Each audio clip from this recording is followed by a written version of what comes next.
Hello viewers, எல்லாருக்கும் வணக்கம். நம்ம இந்த வீடியோவில் 9th ஆகஸ்ட் 2023 மார்க்கெட் அப்டேட்டை பார்க்கலாம். அப்புறம் நிஃப்டி வந்து இந்த டேயில் எப்படி மூவ் ஆச்சுதுங்கிறதையும் பார்க்கலாம். அப்புறம் stocks, doctor Reddy's lab, Hindalco இதெல்லாம் எதுக்காக ரேலி ஆச்சுது, அப்போலோ ஹாஸ்பிட்டல்ஸ், டிவிஸ் லேப்ஸ் இதெல்லாம் எதுக்காக டிக்ளைன் ஆச்சுது, எஃப்ஐஎஸ்டிஎஸ் இவங்கெல்லாம் வந்து எவ்வளோ க்ரோஸ்க்கு ஸ்டாக்ஸை பை அண்ட் செல் பண்ணியிருக்கிறாங்க, கிரிப்டோ எதுக்காக விழுந்துச்சு, க்ரூடு கரன்சி, கோல்டு இதோட ரேட்ஸ் எல்லாத்தையும் நம்ம இந்த வீடியோவில் பார்க்கலாம். இந்த சேனலை நீங்கள் சப்ஸ்கிரைப் பண்ணாமல் இருந்தால் மறக்காமல் சப்ஸ்கிரைப் பண்ணிடுங்க. அப்படியே அந்த பெல் ஐக்கானை கிளிக் பண்ணிங்கன்னா உங்களுக்கு டெய்லி மார்க்கெட்ஸை பற்றிய டீட்டெயில்டான இன்ஃபர்மேஷன்ஸ் வந்து தவறாமல் கிடைக்கும். ஃபஸ்ட் வந்து மார்க்கெட் அப்டேட்டை நம்ம பார்த்துடலாம். நிஃப்டி பார்த்திங்கன்னா 19,578, க்ளோசிங் வந்து 19,632, 61 பாயிண்ட்ஸ் வந்து ரேலி ஆச்சுது, 0.32% அப்புது. நிஃப்டி பார்த்திங்கன்னா ப்ரீவியஸ் க்ளோஸ் 19,570, ஒரு 8 பாயிண்ட் தான் கேப் அப்பில் ஓப்பன் ஆச்சுது. ஓப்பன் ஆனதுலேருந்தே பார்த்திங்கன்னா ஒரு 10:30 வரைக்கும் டவுன் சைடில் தான் மூவ் ஆச்சுது, விழுந்துச்சு. அப்புறம் பார்த்திங்கன்னா ஒரு 1:30 வரைக்கும் ஃப்ளாட்டாகவே தான் இருந்துச்சு மார்க்கெட்டு, ரொம்ப பெருசாக மூவ் எதுவும் பண்ணாமல் இருந்துச்சு. அதுக்கப்புறம் வந்து ஒரு 1:30க்கு அப்புறம் ஒரு பெரிய ரேலி வந்துச்சு, அதுவும் ஒரு கண்டினியூஸ் ரேலி, பெரிய செல் ஆஃபே எதுவுமே இல்லாமல் அந்த ரேலி போச்சுது. ஏறக்குறைய ஒரு 150 பாயிண்ட்ஸ் வந்து கெயின் ஆகிற அளவுக்கு ஒரு 2 ஹவர்ஸாக அந்த ரேலி கண்டினியூ ஆச்சுது, மிகப்பெரிய ரேலி ரீசெண்ட் டேஸில். அப்புறம் பார்த்திங்கன்னா ஒரு 61 பாயிண்ட்ஸில் வந்து ஹையராக க்ளோஸ் ஆச்சுது. க்ளோஸ் ஆகிறப்போ இன்றைக்கி லோ பார்த்திங்கன்னா 19,462, ஹை பார்த்திங்கன்னா 19,645. ஸோ 467லேருந்து 645 வரைக்கும் வந்து மார்க்கெட் மூவ் பண்ணியிருக்குது. ஏறக்குறைய வந்து ஒரு 200 பாயிண்ட்ஸ் வந்து மூவ் பண்ணியிருக்குது ஒரே டேலே. அப்புறம் சென்செக்ஸை பார்த்தோம் அப்படின்னா ஓப்பனிங் வந்து 65,810, க்ளோசிங் 65,995, 149 பாயிண்ட்ஸ் வந்து ரேலி ஆச்சுது, 0.23% அப்புது. நிஃப்டி ஃபியூச்சர்ஸை பார்த்தோன்னா ஆகஸ்ட் சீரிஸ் வந்து 81 பாயிண்ட்ஸ் அப் ஆகி 19,693 இருக்குது. இது வந்து பார்த்திங்கன்னா ஒரு 0.67% வந்து கான்ட்ராக்ட்ஸு, அதாவது ஓப்பன் இன்ட்ரெஸ்ட் வந்து கம்மியாக இருக்குது. செப்டம்பர் சீரீஸில் பார்த்தோன்னா 79 பாயிண்ட்ஸ் ரேலி ஆச்சுது, 19,802 இருக்குது. இதோட ஓப்பன் இன்ட்ரெஸ்ட் வந்து 2.62% இன்க்ரீஸ் ஆகிருக்குது.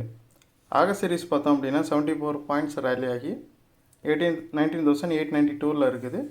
இதோட ஓப்பன் இன்ட்ரெஸ்ட் வந்து 4.01% அப்பா இருக்குது. ஆகஸ்ட் சீரீஸில் மட்டும் புதுசாக நிறைய கான்ட்ராக்ட்ஸ் வந்து ஆட் ஆகிருக்குது. ஸோ கிஃப்ட் நிஃப்டியை பார்த்தோம் அப்படின்னா 60 பாயிண்ட்ஸ் லோவராக 19,612 க்ளோஸ் ஆச்சுது, 0.31% ஃபால். இது இந்தியா விக்ஸை பார்த்தோம் அப்படின்னா 1.63 ஃபால் ஆகி 11.14 இருக்குது.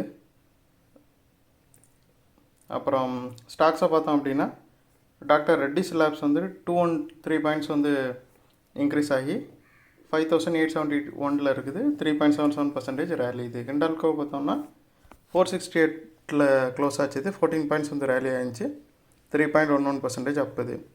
அப்போலோ ஹாஸ்பிட்டல்ஸை பார்த்தோம் அப்படின்னா 42 பாயிண்ட்ஸ் விழுந்து 4,981 இருக்குது, 0.84% ஃபால். இது டிவிஸில் பார்த்தோம்னா 108 பாயிண்ட் விழுந்து 3,737 இருக்குது, 2.83% ஃபால். இது டாக்டர் ரெட்டிஸ் லேப் வந்து எதுக்காக ரேலி ஆச்சுதுன்னு பார்த்தோம் அப்படின்னா சிப்லா வந்து ரேலியாக ஆரம்பிச்சிச்சு ஒரு 2-3 டேஸ்க்கு முன்னாடி. சிப்லாவை கண்டினியூ பண்ணி பார்த்திங்கன்னா எல்லா ஃபார்மா ஸ்டாக்ஸுமே வந்து நல்லாவே ரேலி ஆச்சுது. ஸோ 2 நாளைக்கு முன்னாடி வந்து டிவிஸ் லேப்ஸ் ரேலி ஆச்சுது. ஸோ இன்றைக்கி டாக்டர் ரெட்டிஸ் லேப் வந்து ரேலி ஆகிருக்குது. ஸோ அது மட்டும் ஒரு காரணம் கிடையாது, ஃபார்மா ஸ்டாக்கில் வந்து மொமெண்டம் மட்டும் ஒரு காரணமாக அமையலை. இன்னொரு விஷயம் என்னென்னு பார்த்தோம் அப்படின்னா யூஎஸில் வந்து ஒரு சூறாவளினால் ஃபைசரோட ஒரு பிளான்ட் வந்து ரொம்பவே பாதிக்கப்பட்டுருச்சு. அதனால் சில கிரிட்டிக்கல் மெடிசின்ஸ் எல்லாம் சப்ளை பண்ண முடியாமல் ஃபைசர் வந்து கொஞ்சமாக ஸ்ட்ரகிள் ஆகிட்டு இருக்குது. ஸோ அந்த இடத்த நிரப்புறதுக்கு, அதாவது அதே மெடிசின்ஸை வந்து ஜைடஸ் லைஃப் சயின்ஸ், சிப்லா, அப்புறம் வந்து டாக்டர் ரெட்டிஸ் லேப், இந்த 3மே வந்து ப்ரொடியூஸ் பண்ணுறாங்க. ஸோ ஃபைசரால் பண்ண முடியாமல் இருக்கிற இந்த சிச்சுவேஷனில் வந்து இந்த 3 ஃபார்மா ஸ்டாக்குமே வந்து அந்த ஃபார்மா கம்பெனிஸுமே அந்த சிச்சுவேஷனை பயன்படுத்தி அடுத்த குவார்ட்டரில் நிறையா சம்பாதிக்கிறதுக்கான வாய்ப்புகள் நிறையா இருக்குது அப்படின்னு சொல்லிட்டு ஒரு நியூஸ் வந்திருக்குது. ஸோ இதன் காரணமாக தான் பார்த்திங்கன்னா ஃபார்மா ஸ்டாக் எல்லாமே இன்க்ரீஸ் ஆகுது. ஏன்னா அதோட யூஎஸ் பிஸ்னஸ் எல்லாமே அடுத்த குவார்ட்டரில் இன்க்ரீஸ் ஆகிறதுக்கு சான்சஸ் வந்து ரொம்ப அதிகமாக இருக்குது.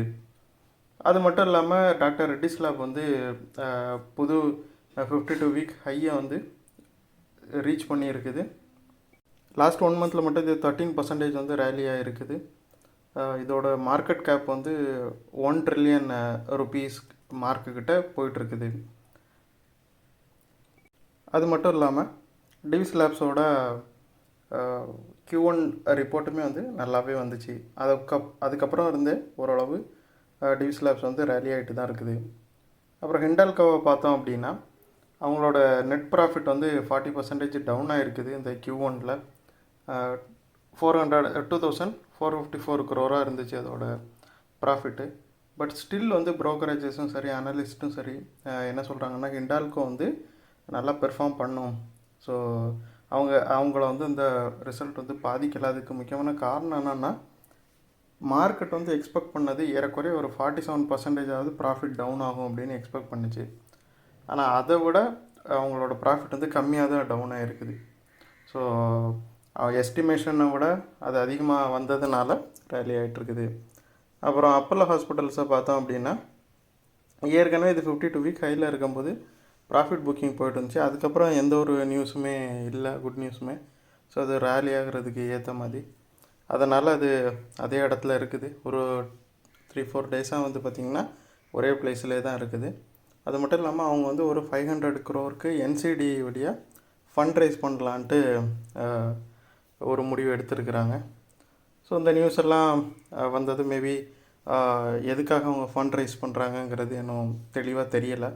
ஸோ அதனால் மார்க்கெட் வந்து கொஞ்சம் கன்ஃபியூஷனில் இருக்கிறதுனால இன்னும் ரியாக்ட் பண்ணலை. மேபி இது வந்து ஒரு நல்ல விஷயத்துக்காகவோ இல்லை எக்ஸ்பாண்ட் பண்ணுறதுக்காகவோ இந்த ஃபண்ட் ரைஸ் அவங்க பண்ணுறதா இருந்தால் கண்டிப்பாக ரேலியாக சான்சஸ் இருக்குது ஃபியூச்சர் டேஸில். அப்புறம் டிவிஸ் லேப்ஸை பார்த்தோம் அப்படின்னா அது 52 வீக் ஹைட்ட போகிறப்பவே மார்க்கெட் வந்து ரொம்பவே வாலட்டைலாக இருந்ததுனால கொஞ்சமாக ப்ராஃபிட் புக்கிங் பண்ண ஆரம்பிச்சிட்டாங்க இதில். ஸோ அதனால் டிவிஸ் லேப்ஸ் வந்து விழ ஆரம்பிச்சிருச்சு. ஸோ டிவிஸ் லேப் வந்து சிப்லாக வந்து ரேலியாக ஆரம்பித்ததுமே அது கூடவே சேர்ந்து நிறைய ஃபார்மா ஸ்டாக்ஸ் ரேலி ஆச்சுது. அதில் சிப்லாவும் ரேலி ஆகிட்டு இருந்துச்சு. எஃப்ஐஸை பார்த்தோம் அப்படின்னா 644 crore வந்து பை பண்ணியிருக்கிறாங்க. டிஐஸை பார்த்தோம் அப்படின்னா 597 crore செல் பண்ணியிருக்காங்க. எஃப்ஐஸ் வந்து ஒரு 8 டேவாக வந்து செல் பண்ணிட்டு இருந்தாங்க, இன்றைக்கி வந்து பை பண்ணியிருக்கிறாங்க. டிஎஸ் பார்த்தோம்னா 4 நாளாக வந்து பை பண்ணிட்டு இருந்தாங்க, இப்போ வந்து செல் பண்ணியிருக்கிறாங்க. ஸோ இது வந்து எஃப்ஐஸ் பை சைடு போனது வந்து நம்ம மார்க்கெட்டுக்கு ஒரு நல்ல நியூஸாக தான் பார்க்கப்படுது. யூஎஸ் மார்க்கெட்டை பார்த்தோம் அப்படின்னா டவ் வந்து 191 பாயிண்ட்ஸ் விழுந்துருந்துச்சு. 35,123 இருந்துச்சு. 0.54% ஃபால். இது S&P 500 பார்த்தோம்னா 31 பாயிண்ட் விழுந்து 4,467 இருக்குது. 0.70% ஃபால். இது நாஸ்டாக்கை பார்த்தோம்னா 13,722 இருக்குது. 162 பாயிண்ட்ஸ் வந்து விழுந்துருந்துச்சு. 1.17% ஃபால். இது யூஎஸ் மார்க்கெட் வந்து இந்த இன்ஃப்ளேஷன் டேட்டா வரப்போகுது தேர்ஸ்டே. ஸோ அதுக்கு முன்னாடி வந்து ஒரு மிக்ஸ்டான எமோஷன்ஸை தான் அது காட்டியிருக்குது. ஏற்கனவே வந்து இந்த மூடிஸ் வந்து பேங்க்கோட கிரெடிட் வந்து டவுன்கிரேட் பண்ணியிருந்தாங்க. ஸோ அது ஒரு ரீசன்.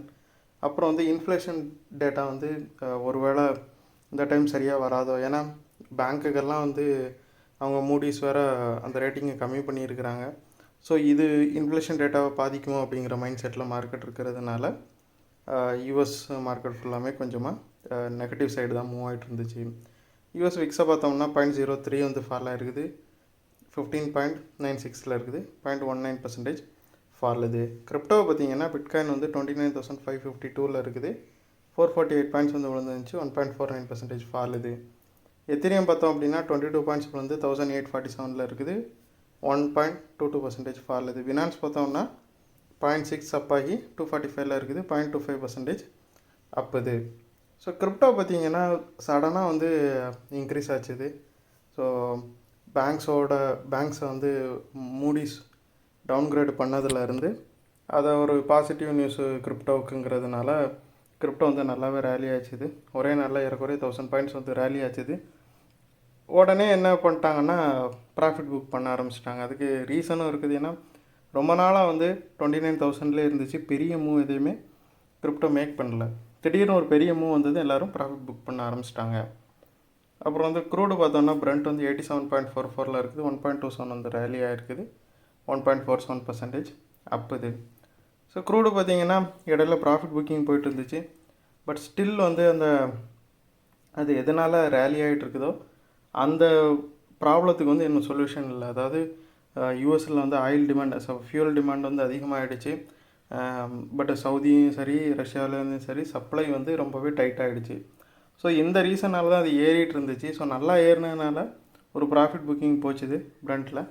பட் நவ் வந்து ஸ்டில் அந்த முக்கியமான கோர் ரீசன் வந்து இன்னும் சால்வ் ஆகலை. அது இன்னும் டைட்டர் சப்ளை அப்படியே தான் கண்டினியூ ஆகிட்டு இருக்குது. யூஎஸில் வந்து ஃபியூவல் டிமாண்ட் வந்து அதிகமாக தான் இருக்குது. ஸோ அது சரியாகிறதுனால இன்னும் பிரண்ட் வந்து ஏறிட்டு தான் இருக்குது. அப்புறம் கரன்சியை பார்த்தோன்னா USD 82.82 இருக்குது. 0.01 ஃபால் ஆகிருக்குது. 0.02% ஃபால். இது யூரோ பார்த்திங்கன்னா 90.95 இருக்குது. 0.19 வந்து அப்போ இருந்துச்சு. 0.21% அப்புது. பிரெட்னோட பவுன் 105.36 இருக்குது. 0.24 வந்து விழுந்துருந்துச்சு. 0.23% ஃபால். இது USD வந்து பெருசாக இந்தியன் ருபிக்கு அகேன்ஸ்டாக எதுவும் மூவ் பண்ணலை. ஸோ ஏறக்குறைய அதே இடத்துல தான் இருக்குது. கோல்டு பார்த்தோன்னா 19.47 இருக்குது. 12 பாயிண்ட்ஸ் வந்து விழுந்துருக்குது. 0.62% ஃபால். இது ஸோ கோல்டு பார்த்திங்கன்னா ஃபெட்டோட கவர்னர் வந்து ஒருத்தர் திடீர்னு பேசுகிறப்போ நாங்கள் வந்து இன்ட்ரெஸ்ட் ரேட் இன்க்ரீஸ் பண்ணுறது வந்து இன்னுமே வச்சுருக்குறோம், நிறைய இன்னுமே இன்ட்ரெஸ்ட் ரேட் வந்து இன்க்ரீஸ் பண்ணுவோம் அப்படிங்கிற மாதிரி அவர் பேசுனதுனால அதுக்கு பயந்துட்டு தான் கோல்டு வந்து விழ ஆரம்பிச்சிச்சு. ஸோ ஸ்டில் வந்து அது விழுந்துட்டு தான் இருக்குது. ஏன்னா டாலரும் வந்து பெருசாக எதுவும் ஃபால் ஆகலை. ஸோ கோல்டுக்கு வந்து எந்த குட் நியூஸும் வராததுனால கோல்டு வந்து விழுந்துட்டுருக்குது. இந்த வீடியோவில் நான் உங்களுக்கு கொடுத்த இன்ஃபர்மேஷன்ஸ் எல்லாம் கண்டிப்பாக ஹெல்ப்ஃபுல்லாக இருந்திருக்கும். நான் நம்புறேன் இது உங்களோட ஃபியூச்சர் ட்ரேடிங் செஷனுக்கு கண்டிப்பாக ஹெல்ப் பண்ணும். இந்த வீடியோ உங்களுக்கு பிடிச்சிருந்துச்சுன்னா லைக் பண்ணுங்கள், ஷேர் பண்ணுங்கள், மறக்காமல் சேனலுக்கு சப்ஸ்கிரைப் பண்ணுங்கள். அப்படியே இந்த பெல் ஐக்கானை கிளிக் பண்ணிங்கன்னா டெய்லி அப்டேட்ஸ் தவறாமல் கிடைக்கும். தேங்க்ஸ் ஃபார் வாட்சிங். Keep supporting. தேங்க்யூ.